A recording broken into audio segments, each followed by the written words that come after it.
नमस्कार दोस्तों, आज मैं आपको चैत्र अमावस्या व्रत की कथा सुनाने जा रही हूँ। प्रेम से बोलिए भोलेनाथ की जय हो, पार्वती माता की जय हो, अमावस्या माता की जय हो। बहुत पुरानी बात है। एक नगर में एक राजा राज्य करता था। उसकी प्रजा एवं परिवार सब आनंद से रहते थे। राजा की रानी धार्मिक एवं प्रजा प्रेमी थी।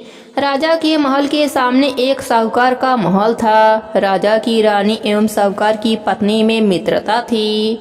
रानी सारे प्रजा से प्रेम करती थी। एक रोज साहूकार की हवेली से साहूकारनी की रुदन करने की आवाज आ रही थी। रानी ने अपने महल में रोने की आवाज सुनी तो रानी ने राजा से इस विलाप का कारण पूछा। राजा ने कहा कि सेठ का पुत्र मर गया है, इसी दुख के कारण साहूकार एवं साहूकारनी रो रहे हैं। रानी बहुत भोली थी। उसने राजा से कहा कि महाराज, यह दुख क्या होता है। राजा को समझ में नहीं आ रहा था कि रानी को कैसे समझाया जाए कि दुख क्या होता है। रानी बार बार राजा से पूछ रही थी, राजन बताइए ना, दुख क्या होता है। राजा ने अपने रानी से कहा कि तुम अपने कुंवर को मार दो तो मालूम हो जाएगा कि दुख क्या होता है। महारानी ने अपने कुंवर को महल से नीचे गिरा दिया। भगवान की कृपा से कुंवर गारे के ढेर पर गिरा और उसको खरोच भी नहीं आई। रानी अपने कुंवर को देखने के लिए नीचे आ रही थी। तब तक कुंवर को सामने से आता देखा। यह देख राजा भी दंग रह गया कि इतने ऊपर से गिरने के बाद भी कुंवर को कुछ नहीं हुआ। रानी ने राजा से फिर पूछा, महाराज दुख क्या होता है। उस समय पड़ोस राज्य में राजा के सैनिक युद्ध कर रहे थे। राजा ने रानी से कहा कि अब मैं लड़ाई में अकेला जा रहा हूँ। जब तुम मेरे मरने का समाचार सुनोगी तो तुम्हें दुख का एहसास हो जाएगा। राजा युद्ध के लिए प्रस्थान किया, लेकिन भगवान की कृपा से राजा युद्ध जीतकर महल वापस आ गया। अब राजा को और ज्यादा आश्चर्य होने लगा।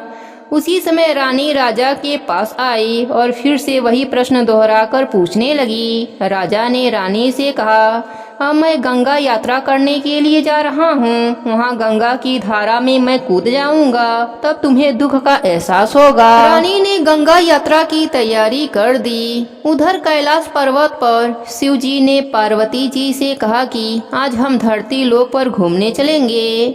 शिव जी बकरे का रूप धरा और पार्वती माता बकरी का रूप धारण करके एक बावड़ी के पास आकर घास चरने लगे। तब तक राजा रानी की सवारी आ गई। रानी ने सुंदर छाया और बावड़ी देखा तो रुकने के लिए कहा। राजा भी मान गए। राजा रानी ने वहां जलपान किया। राजा पानी लेने के लिए बावड़ी के बाहर चले गए। बकरी और बकरी की रूप धरे पार्वती जी ने शिव जी से पूछा कि स्वामी, इस रानी को दुख क्यों नहीं मिलता।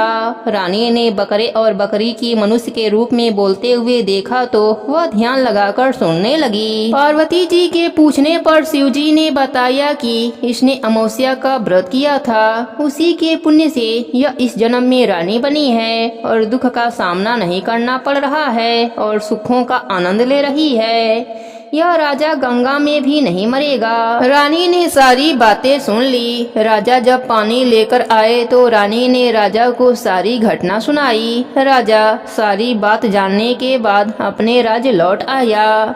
राजा अपने पूरे राज्य में यह घोषणा करवा दी कि सभी लोग अमावस्या का व्रत करना। अमावस्या का व्रत करने से राज्य के सभी लोग सुखी हो गए। हे अमावस्या माता, हे भोलेनाथ, जैसी कृपा आपने रानी पर करी वैसी ही कृपा अपने सभी भक्तों पर करना।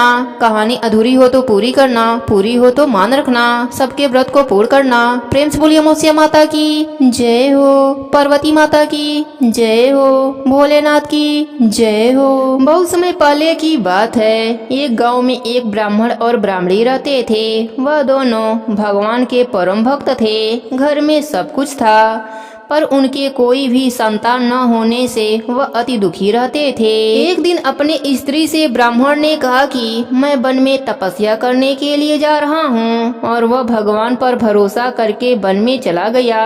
जंगल में जाकर तप करने लगा। बहुत वर्ष बीत गए, उसको वैराग्य हुआ। वह सोचने लगा कि मैं अब अपना जीवन समाप्त कर दूंगा। इस प्रकार सोचकर वह एक पेड़ की डाली पर फांसी का फंदा लगाकर मरने को तैयार हुआ। तभी अमावस्या माता प्रकट होकर बोली, देख ब्राह्मण, तेरे भाग्य में 7 जन्म तक कोई भी संतान न लिखी है, किंतु मैं तुम्हें 2 कन्याओं का वरदान देती हूँ। एक का नाम अमावस्या तथा दूसरे का नाम पूनम रख देना। तेरी स्त्री को कहना कि अमावस्या का व्रत करे। अमावस्या के दिन एक कटोरी चावल भरकर उस पर दक्षिणा रखकर किसी मंदिर में रखना। ऐसा 1 साल तक करते रहना। 1 कटोरी चावल सहित दान करते रहना। इतना कहकर अमावस्या माता अंतर ध्यान हो गईं। ब्राह्मण घर आया और अपने पत्नी को सारी बात बताई। अमावस्या आने पर ब्राह्मणी ने व्रत रखा। कुछ दिन बाद उसको 2 कन्या हुई। तब उसने एक का नाम अमावस्या तथा दूसरे का नाम पूनम रख दिया। धीरे धीरे कन्याएं बड़ी हो गईं। ब्राह्मण दोनों कन्याओं का योग्य वर देखकर विवाह करा दिया।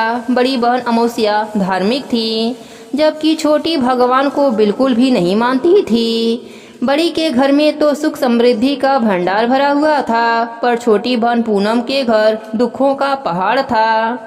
जब बड़ी बहन अमावस को छोटी के बारे में मालूम हुआ कि उसकी बहन दुखी है, तब अमावस्या गाड़ी भरकर सामान ले गई और छोटी बहन से बोली, बहन पूनम, तुम सुखी अमावस्या का व्रत करो और पूजा करके उपवास करो, जिससे तुम्हारे घर में सुख समृद्धि का भंडार भरेगा। 1 साल तक चावल का कटोरा भरकर दक्षिणा रखकर दान करते रहना। पूनम ने अपने बहन के द्वारा बताए गए नियम के साथ अमावस्या का व्रत किया। कुछ ही दिन के बाद उसके भी घर में धन धान से भर गए और संतान की भी प्राप्ति हुई। वह सुखी जीवन जीने लगी। हे अमावस्या माता, आप अपने सभी भक्तों पर अपनी कृपा बनाए रखना। कहानी अधूरी हो तो पूरी करना, पूरी हो तो मान रखना।